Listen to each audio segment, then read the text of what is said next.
Footprints.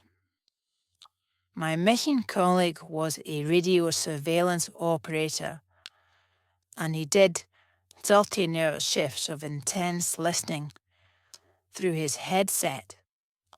Off duty, he received very little, apart from commenting that the constant whistling of the wind drove him mad. He said that his co-worker had a monotone voice that was driving him insane, and he needed to get away from him and experience human company. We chatted all other escape possibilities, and this was passed to the British Royal Navy commander.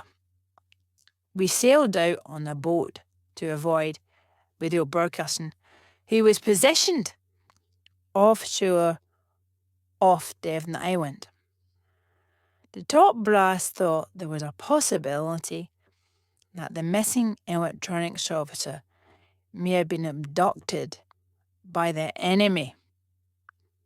In the previous few days, there had been a lot of strange noises outside a remote monitoring station.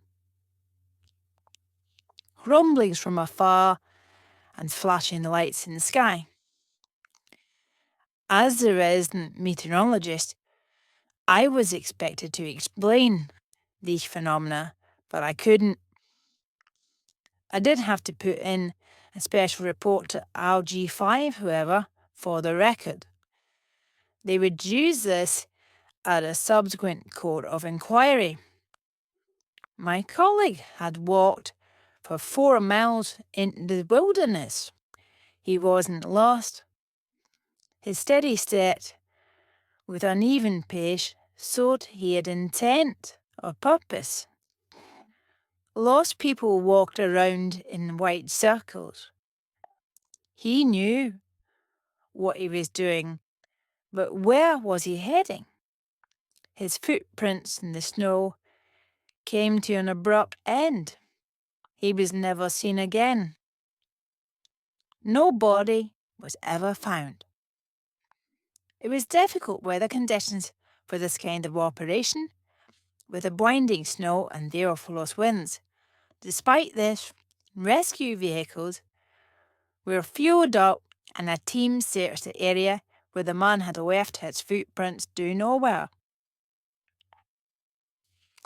The strong winds were blowing snow all over the place and quickly covering the tracks of the man forever.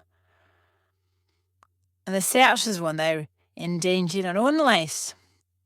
They gave up after 3 exhausting hours and headed back to base. Well, they could still make out their own tracks for guidance. They had marked all the areas they had searched with flags.